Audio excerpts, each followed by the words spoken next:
من الشيطان الرجيم بسم الله الرحمن الرحيم لا يصلاها إلا الأشقى الذي كذب وتولى صدق الله العظيم۔ دوستو، یہ سورہ اللیل کی آیت 15-16 پڑھی گئی، کئی دنوں سے پڑھی جا رہی ہے اور ایک بات سمجھانے کی کوشش ہو رہی ہے۔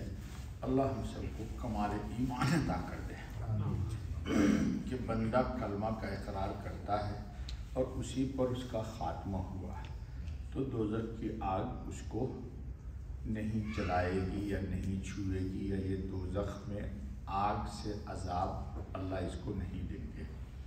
اسی سلسلے میں بات چل رہی ہے۔ کل کچھ حدیث میں نے سنائی تھی، آج ان حدیثوں کا خلاصہ ہے۔ جس قدر حدیثیں نقل کی گئیں ان سے یہی ثابت ہوتا ہے کہ نجات کا مدار ایمان پر ہے۔ جو توحید و رسالت کی شہادت دلی تصدیق سے دیتا ہے وہ جنتی ہے، یہاں تک کہ اس پر جہنم کی آگ حرام ہوئی اور ایسی نجات ہوئی کہ جہنم کی کوئی تکلیف اس پر نہ ہوگی۔ تو بدعمالی کی سزا جو قرآن و حدیث میں کثرت سے مذکور ہے وہ کیا ہوگی؟ یہ ایک اعتراض ہے، آپ کے ذہن میں بھی ہوگا، اس لیے آج اسی کا جواب ہے۔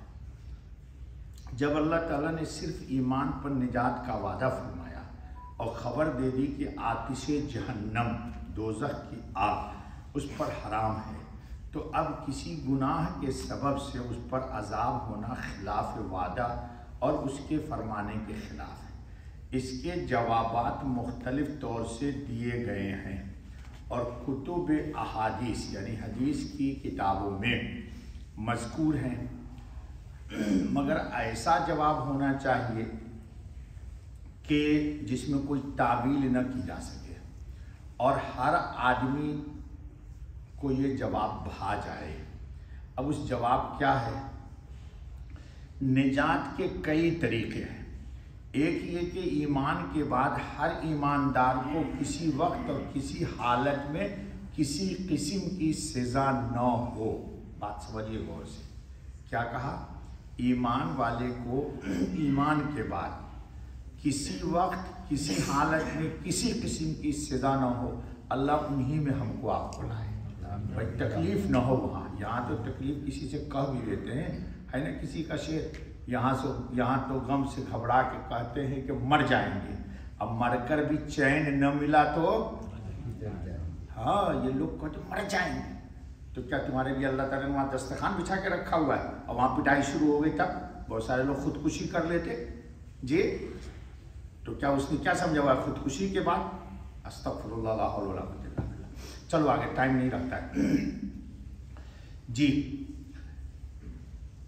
ایسے نجات کا وعدہ کسی آیت و حدیث میں نہیں پایا جاتا ہے، ایک جواب۔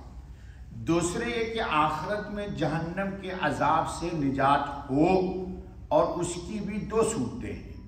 ایک یہ کہ یہ بدعمالی کی سزا پانے کے بعد نجات ہو، دوسرے یہ کہ بغیر سزا پائے نجات مل جائے۔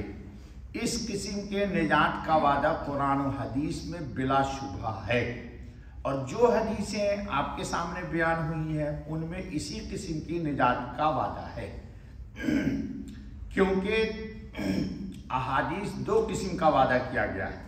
پہلا یہ کہ جو ایمان لایا وہ جنت میں جائے گا، یا ایسا وعدہ ہے کہ اگر بغیر سزا پہلے ہی جنت میں اللہ تعالیٰ اسے داخل کر دے تو یہ بھی ہو سکتا ہے، اس کی مرضی ہے، اس سے کوئی پوچھنے والا نہیں ہے، اور اگر سزا کے بعد جنت میں جائے تو یہ بھی وعدہ کے خلاف نہیں ہے۔ اب چلیے، دوسری قسم کا وعدہ یہ ہے کہ آتش جہنم اس پر حرام ہے، جہنم کی آگ اسے چھو بھی نہیں سکتی۔ یہ وعدہ بظاہر ان آیتوں و حدیثوں کے خلاف معلوم ہوتا ہے جن میں گناہوں کی سزا مذکور ہے، مگر غور کرنے کے بعد مخالفت نہیں رہتی۔ اب اس کا جواب یہ ہے کہ اللہ تعالیٰ نے انسان کے لیے 4 عالم بنائے ہیں۔ اب کان کھول کے سنو، چونکہ درس اب اختتام پر پہنچ رہا ہے۔ اول دنیا، دوسرا عالم برزخ جسے قبر بھی کہتے ہیں، تیسرا عالم قیامت، چوتھا عالم آخرت۔ ان چاروں عالم میں انسان کو جزا و سزا ملتی ہے مختلف طریقے سے۔ کتنے عالم ہو گئے؟ 4۔ پہلا عالم دنیا، جی یہاں رنج، علم، تکلیف، اس نے کوس دیا، اس نے بے مطلب کی گالی دے دی، آپ کا دل دکھ گیا، اس سب سے بھی گناہ مٹتا ہے۔ چلو، البتہ عالم آخرت جزا اور سزا کے لیے بہت بڑی جگہ ہے۔ قرآن و حدیث میں جزا اور سزا کا ذکر 2 طرح پر ہے۔ بعض مقامات پر تو صرف اس قدر مذکور ہے کہ جو برا کام کرے گا وہ اس کا بدلہ پائے گا، یہ اللہ نے قرآن میں ہی کہہ دیا، مَن یعمل سوءا یجز بہ۔ یہ الفاظ ایسے عام ہیں کہ اگر کسی عالم میں اسے بدی کا نتیجہ مل گیا، یہ 4 عالم ہوئے نا، ان چاروں میں اس کو گناہ کی سزا مل کر کے اللہ نے پاک کر دیا، وہ جنت میں چلا گیا، جی تو وعید پوری ہو گئی۔ اس وعید کے پورا ہونے کے لیے، وعید سمجھ گئے نا، یہ سزا یہ پوری ہو گئی، یہ ضروری نہیں کہ جہنم کی آگ میں وہ ڈالا جائے۔ سزا ملی، جیسے انسان کے جسم میں بے شمار تکلیف ہوتی ہے، تو اللہ پاک گناہ کی سزا تکلیف کی شکل میں دیں گے، آگ کی شکل میں مومن کو نہیں دیں گے، کیونکہ آگ میں نے 2 دن پہلے آیت نقل کر دی تھی، او عدت للکافرین، بے ایمان کے لیے جہنم بنائی گئی ہے، وہاں ایمان والوں کو اللہ نہیں لے جائے گا انشاءاللہ۔ دنیاوی گناہ کے لیے اگر دنیا میں ایسی تکلیفیں پہنچی یا عالم برزخ میں اسے سزا دی جائے اور اس پر عذاب قبر ہو جس کی میعاد اللہ ہی کے علم میں ہے۔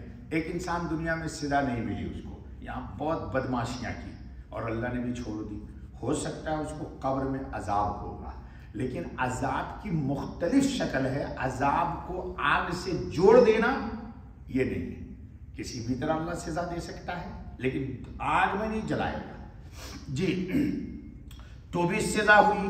اور اگر اس پر کفایت نہ ہو اور عالم آخرت کی سخت مصیبتوں میں مبتلا کیا جائے تو بھی بھاری سزا ہوئی، کیونکہ عالم قبر کی مدت اگرچہ غیر معلوم ہے مگر ہزاروں سینکڑوں برس سے کم نہیں ہے، اور عالم قیامت 50,000 برس کا ہے۔ قرآن میں کان مقدارہ 50,000 سنہ، 50,000 سال کا قیامت کا دن ہوگا۔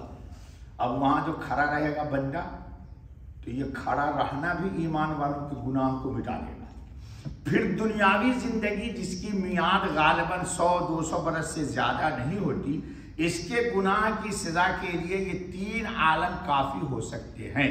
اس کے بعد رحمت الہی جہنم کے عذاب سے اسے محفوظ رکھے تو بعید نہیں ہے۔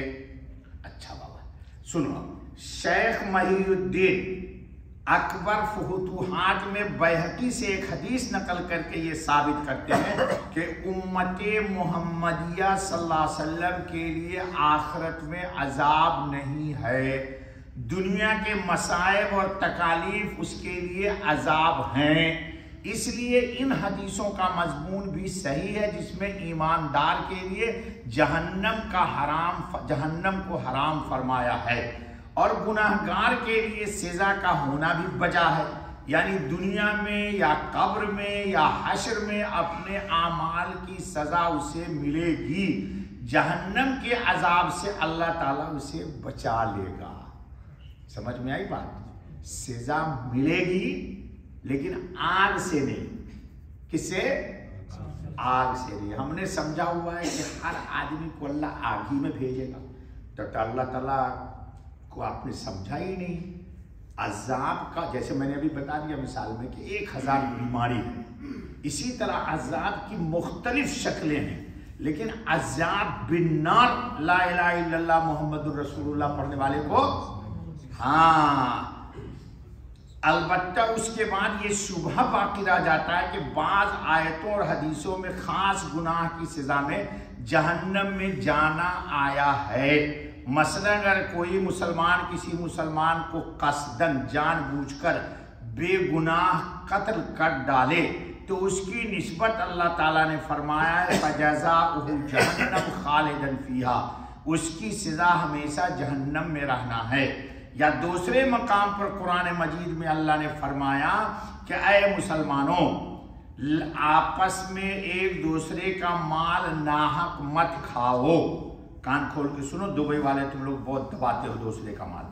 اور نہ آپس میں ایک دوسرے کو قتل کرو، اور جس نے ظلم و زیادتی سے ایسا کیا اسے ہم آگ میں ڈالیں گے۔ قرآن کیا ہے سنو، یا ایھا الذین آمنوا لا تاکلوا اموالکم بینکم بالباطل ولا تقتلوا انفسکم ومن یفعل ذلک عدوانا وظلما فسوف نصلیہ نارا۔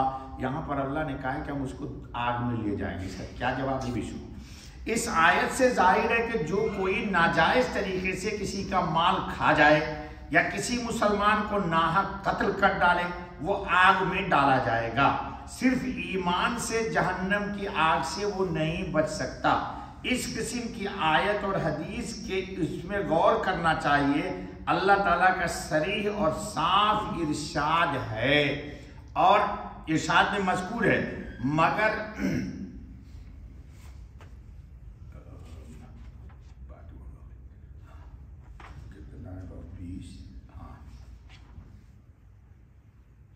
کیا ارشاد ہے؟ ان اللہ لا یغفر ان یشرک بہ ویغفر ما دون ذلک لمن یشاء، کہ اللہ مشرک کو نہ بخشے گا اور اس کے سوا جسے چاہے بخش دے۔ اس میں تمام گناہ شامل ہے۔ اس آیت سے قطعی فیصلہ کر دیا کہ مشرک کے سوا کسی گناہ کے لیے کوئی قطعی وعید نہیں ہے۔ جس گناہ کو چاہے سفارش سے یا بلا سفارش جس سے چاہے بخش دے۔ اس سے زیادہ مسلمانوں کو امید دلانے والی اور نہایت مسرت بخش یہ آیت ہے۔ اللہ تعالیٰ اپنے رسول سے فرماتا ہے کہ میری طرف سے میرے بندوں سے کہہ دے کیا، یا عبادی الذین اسرفوا علی انفسہم لا تقنطوا من رحمت اللہ ان اللہ یغفر الذنوب جمیعا انہ هو الغفور الرحیم۔ وارے میرا اللہ، اے میرے گناہگار بندو، میری رحمت سے نا امید نہ ہو۔ اللہ تعالیٰ سارے گناہوں کو بخشے گا کیونکہ وہ بڑا بخشنے والا اور رحم کرنے والا ہے۔ میرے خیال سے وقت ہو گیا بیٹا، ہو گیا نا؟ بس اب یہیں تک رہیں گے، اس سے آگے کل چلو۔ سبحان اللہ بحمدہ، سبحان اللہ العظیم، سبحانک اللہم و بحمدک۔